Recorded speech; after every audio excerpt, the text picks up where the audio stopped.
नमस्कार, मैं हूं आपके साथ शिप्रा झा। आप देख रहे हैं न्यूज़ 18 बिहार झारखंड का डिजिटल प्लेटफॉर्म। तमिलनाडु विधानसभा में नेता प्रतिपक्ष और डीएमके विधायक उदयनिधि स्टालिन ने एक बार फिर से सनातन धर्म को लेकर बड़ा बयान दिया। विधानसभा में बोलते हुए उन्होंने कहा कि सनातन जिसने लोगों को बांटने का काम किया उसे खत्म कर देना चाहिए। अब उनके इस बयान के बाद से राजनीतिक हलकों में नई बहस छिड़ने की संभावना है। उदयनिधि स्टालिन ने अपने संबोधन में राजनीतिक शिष्टाचार और सहयोग की भी बात कही। उन्होंने कहा कि मुख्यमंत्री को उनके नेता समेत कई नेताओं ने शुभकामनाएं दी थी और यही सौहार्द विधानसभा के भीतर भी दिखना चाहिए। उन्होंने ये भी कहा, सत्ता पक्ष और विपक्ष अलग अलग पंक्तियों में जरूर बैठते हैं, लेकिन तमिलनाडु के विकास के लिए सभी को मिलकर काम करना चाहिए। वंदे मातरम को लेकर क्या कहा, ये भी आपको बताते हैं। तो विधानसभा में उन्होंने तमिलनाडु राज्य गीत को लेकर भी नाराजगी जताई। उन्होंने कहा कि विपक्षी दलों ने इस बात पर चिंता व्यक्त की है कि राज्य गीत वंदे मातरम के बाद बजाया गया। उदयनिधि ने पश्चिम बंगाल के मुख्यमंत्री के शपथ ग्रहण समारोह का उदाहरण देते हुए कहा, वहां वंदे मातरम नहीं बजाया गया था और सभी जानते हैं कि वहां के राज्यपाल कौन है। उन्होंने सरकार से मांग की कि भविष्य में तमिलनाडु के राज्य गीत को कभी दूसरे स्थान पर न रखा जाए। उदयनिधि स्टालिन ने यह भी कहा कि उन्होंने और मुख्यमंत्री ने एक ही कॉलेज में पढ़ाई की, ऐसे में वे अपने अनुभव और ज्ञान को साझा करना चाहते हैं तथा उम्मीद करते हैं कि मुख्यमंत्री विपक्ष के सुझाव को स्वीकार करेंगे।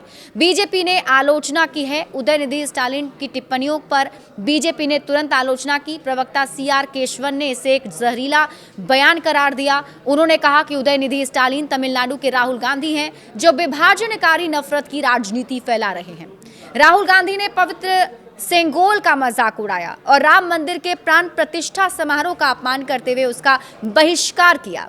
अब राहुल गांधी की तरह जिन्हें पिछले 3 लोकसभा चुनाव में नकार दिया गया, उदयनिधि स्टालिन तमिलनाडु की जनता द्वारा दंडित और निष्कासित किए जाने के बावजूद अपनी जहरीली बयानबाजी जारी रखे हुए हैं।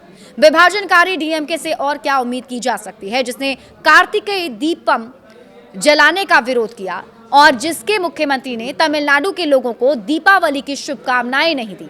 डीएमके के एक सांसद और पूर्व केंद्रीय मंत्री ने अपमानजनक टिप्पणी की थी कि हिंदू धर्म केवल भारत के लिए ही नहीं बल्कि पूरी दुनिया के लिए खतरा है।